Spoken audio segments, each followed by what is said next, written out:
नमस्कार, मैं हनुमान पुनिया और आप देख रहे हैं अपनी न्यूज़। 23 फरवरी 2021 के बाद हरियाणा के पंचायतों का जो कार्यभार है वो मौजूदा सरपंचों से वापस ले लिया गया है। और फिलहाल जो गांव के अंदर उनका जो गांव के अंदर किस तरह का क्या कुछ विकास कार्य करना है, कौन सा नहीं करवाना है, तो ये जो जिम्मेवारी है वो प्रशासक के तौर पर बीडीपीओ को दी गई है। और बीडीपीओ ही अब गांव का भाग्य का निर्धारण कर रहा है पिछले करीब 3 महीने से। और अब जब तक चुनाव नहीं हो जाते हैं, जब तक नई पंचायतों का गठन नहीं हो जाता है, तब तक पंचायतों का जितना भी विकास कार्य है वो बीडीपीओ ही करवा रहे हैं। इसके अलावा अगर बात की जाए पंचायत समिति की, तो पंचायत समिति का चेयरमैन अब से पहले जो डिसीजन लेता था, जो काम करवा रहा था, वो अब उसकी बजाय एसडीएम जो है उनको प्रशासक के तौर पर नियुक्त किया गया है। और जितनी भी ग्रांट आ रही है सरकार की तरफ से, तो उसका जो यूटिलाइज है वो एसडीएम के थ्रू हो रहा है।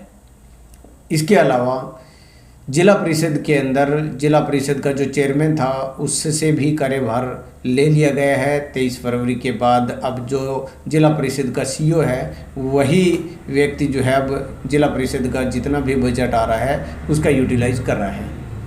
अब ऐसे में उनका जो यूटिलाइजेशन है वो किस तरह से हो रहा है, क्या वाकई में बढ़िया तरीके से उस जो पैसे का एक यूज हो रहा है, या अपने हितैषी या चहेते लोगों को ही फ़ायदा पहुंचाया जा रहा है, इसकी हमने अब ग्राउंड रिपोर्ट शुरुआत की है।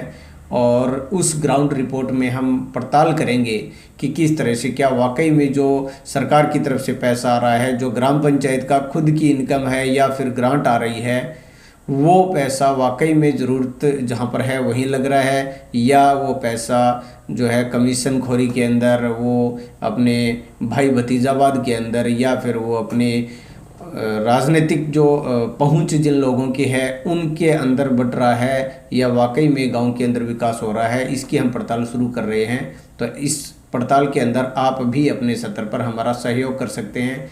और वो सहयोग आप इस तरह से कर सकते हैं कि अगर आपके गांव में आसपास में किसी भी तरह का कोई सार्वजनिक जगह पर कोई काम चल रहा है, या वहाँ पर कोई गली का निर्माण हो रहा हो, या फिर कोई शेड का निर्माण हो रहा हो, इसके अलावा कोई और, जैसे अभी अगर सिरसा जिला के चोपटा की बात की जाए तो लगभग गांव के अंदर पब्लिक टॉयलेट बनाए जा रहे हैं। तो इस तरह के ये टोटल जो काम चल रहे हैं उसमें अगर आपको लगता है कि वाकई में इसमें धांधली हो रही है, वाकई में इस चीज़ की ज़रूरत नहीं थी, या वाकई में इसको सिर्फ कुछ लोगों को, कुछ राजनीतिक लोगों को, या कुछ ऑफिसरों के निजी जो जानकार लोग हैं उन्हीं को फ़ायदा पहुंचाने के लिए कोई काम किया जा रहा है, तो ये आप जानकारी अपनी न्यूज़ से आप साझा कर सकते हैं। और उसके बाद हम वहाँ पर पहुँचेंगे और आपकी वो कवरेज बढ़िया तरीके से लोगों तक पहुँचाएँगे। और विशेष तौर पर सरकार तक उस पैसे का यूटिलाइज सही नहीं हो रहा है, ये सूचना हम अपनी न्यूज़ के माध्यम से देंगे।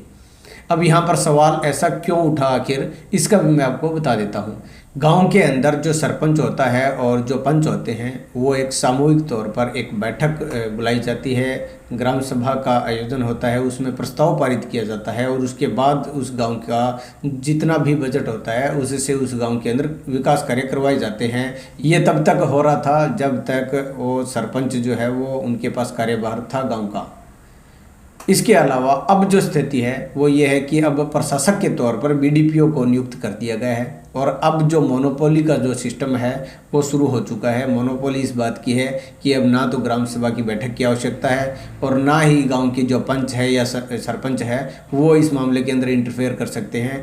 अब महज 2 लोग बंद कमरे में फैसला ले सकते हैं। हालांकि उसके लिए ये ज़रूरी है कि गांव के अंदर गांव के जो लोग हैं वो एक एप्लीकेशन लिखें, और वो गांव के अंदर अगर कोई विकास कार्य साझा काम जो है वो करवाना चाह रहे हैं तो वो एप्लीकेशन बीडीपीओ को दी जाए, और उस आधार पर बीडीपीओ जो है वो गांव के अंदर काम करवाए। लेकिन आमतौर पर जो स्थिति है वो वैसी नहीं है। उसके अंदर अब स्थिति ये है कि जो सेक्रेटरी है गांव का, ग्राम सचिव, वो और जो बीडीपीओ है वो दोनों बैठकर अपनी तरफ से फैसला लेते हैं कि हमें कौन सा काम करवाना है, तो उसी को ही वो काम वो करवा देते हैं। उसके अंदर उनको ये कतई इतना महसूस नहीं करते हैं कि पब्लिक को इसकी ज़रूरत है या नहीं है। और इसके अंदर एक और बड़ी जो बात है वो विशेष तौर पर मैं चोपटा की अगर बात करूं तो चोपटा के अंदर अब जो स्थिति है वो ये है कि बीडीपीओ कार्यालय के अंदर अब नया जो एसडीओ आया है वो कालूराम एसडीओ है। कालूराम एसडीओ प्रमोट होकर यहाँ पर पहुँचे। इससे पहले वो डवाली के अंदर थे और जेई थे, और जेई जब थे तब वहाँ पर काफ़ी उन पर आरोप लगे थे, काफ़ी उन पर इस तरह के आरोप भी थे कि उन्होंने काफ़ी भ्रष्टाचार किया, और ज़िला प्रशासन बाकायदा उनकी इंक्वायरी में अभी भी लगा हुआ है। हालांकि वो एक राजनीतिक वजह है या कोई और वजह है कि उसकी वजह से जो इंक्वायरी की जो फाइल है वो स्लो हो चुकी है, उसकी जो कार्रवाई है वो धीमी हो चुकी है। लेकिन इसके बावजूद आपको बता दें कि उस जो इंक्वायरी चल रही है उस मामले के अंदर जिस व्यक्ति की राजनीतिक पहुंच नहीं थी वो था ग्राम सचिव, और ग्राम सचिव को सस्पेंड कर दिया गया था जिला प्रशासन की तरफ से। लेकिन अब जो कालूराम है उस पर और वहाँ के जो एसडीओ थे उस टाइम के, जो कि अब रिटायरमेंट उनकी हो चुकी है, उन पर अभी जांच चल रही है। लेकिन इस जांच के दौरान ही, इस इंक्वायरी के दौरान ही जो एसडीओ है उसको प्रमोट करके चोपटा केंद्र में भेज दिया गया है। तो अब आप उनके ऊपर जो भ्रष्टाचार के पहले से आरोप लगे हुए थे तो उससे आप अंदाज़ा लगा सकते हैं कि अब जो उनके पास जो चार्ज दिया गया है तो क्या वो अपनी जो ड्यूटी है वो ईमानदारी से कर रहे हैं। अब भी इस पूरी इंक्वायरी के बाद ही पता लग पाएगा कि उन पर जो आरोप था वो कितनी सच्चाई है, और यहाँ पर जिस तरह के काम अब चल रहे हैं उसके अंदर किस तरह का कितना भ्रष्टाचार हो रहा है वो भी हम आपको धीरे धीरे हर एक कवरेज के माध्यम से आपको बताने का प्रयास करेंगे। तो हमारे पास अब तक की जो जानकारी है वो, अगर चोपटा ब्लॉक की बात की जाए तो चोपटा ब्लॉक के लगभग हर गांव के अंदर पब्लिक टॉयलेट बनाए जा रहे हैं। अब हम आपको अगले एपिसोड के अंदर बताएंगे कि पब्लिक टॉयलेट की डिमांड किसने रखी थी, कितना इसका बजट था, और अब जो बन रहा है वो बजट के अनुकूल है या उसमें कुछ गड़बड़ है, क्या कुछ है वो हम आपको बताएंगे। इसके अलावा कई गांव के अंदर जो शमशान घाट है वहाँ पर शेड का निर्माण कार्य करवाया जा रहा है। अब यहाँ पर एक बात और बड़ी मैं बता दूं कि एक चर्चा का जो विषय बना हुआ है वो ये है कि जो शेड का निर्माण है, लोहे का शेड बनाया जा रहा है, और आमतौर पर एक धारणा है कि शेड के निर्माण कार्य के अंदर जो ठेकेदार है उसको काफ़ी ज़्यादा बचत होती है। तो ऐसे में इसी तर्ज पर अब यहाँ पर इस तरह के काम हो रहे हैं। हालांकि इस तरह के काम की आज ज़रूरत नहीं थी। आज जो पंचायत का फंड है उसका जो यूटिलाइज है वो ऐसी जगह होना चाहिए जो वाकई में ज़रूरत हो, लोगों को काफ़ी ज़्यादा उसके अंदर ज़रूरत महसूस हो।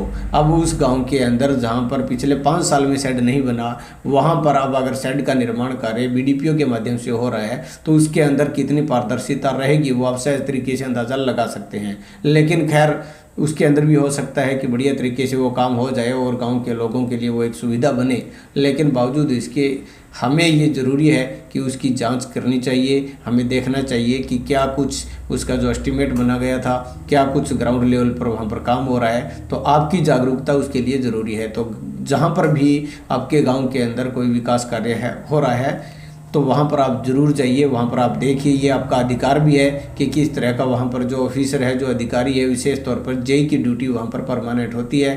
तो जेई से आप पूछ सकते हैं कि इसकी जो डीएनआईटी है यानी कि जो ड्राइंग है वो आप हमें दीजिए, एस्टीमेट की कॉपी दीजिए, और उसके बाद आप देखिए वहाँ पर मटीरियल किस तरह का प्रयोग किया जा रहा है। अगर आपको लगता है कि गड़बड़ी हो रही है तो आपने न्यूज़ के नीचे जो नंबर लिखे हुए हैं उन पर आप संपर्क कीजिए, हम आपके वहाँ पर पहुँचेंगे और आप वहाँ पर अपने गांव का जो एक विकास कार्य हो रहा है उसको बेहतरीन ढंग से विकास वो हो सके, उसके लिए आप अपने गांव के लिए एक बढ़िया आप सहयोग कर सकते हैं। तो उम्मीद करते हैं कि आपको हमारा ये वीडियो अच्छा लगा होगा, पसंद आया होगा, और आपको लगता है कि इस तरह की जागरूकता से गांव के अंदर बढ़िया तरीके से विकास हो सकता है। तो आप इस वीडियो को शेयर कर दीजिए और हमारे फेसबुक पेज को फॉलो कर लीजिए, यूट्यूब चैनल को सब्सक्राइब कर लीजिए, ताकि इस तरह से जो भी जागरूकता की अगर हमारी पोस्ट रहेगी तो वो आप तक पहुँच जाए और आप ज़्यादा से ज़्यादा लोगों को जागरूक कर सकें। आपका बहुत बहुत धन्यवाद।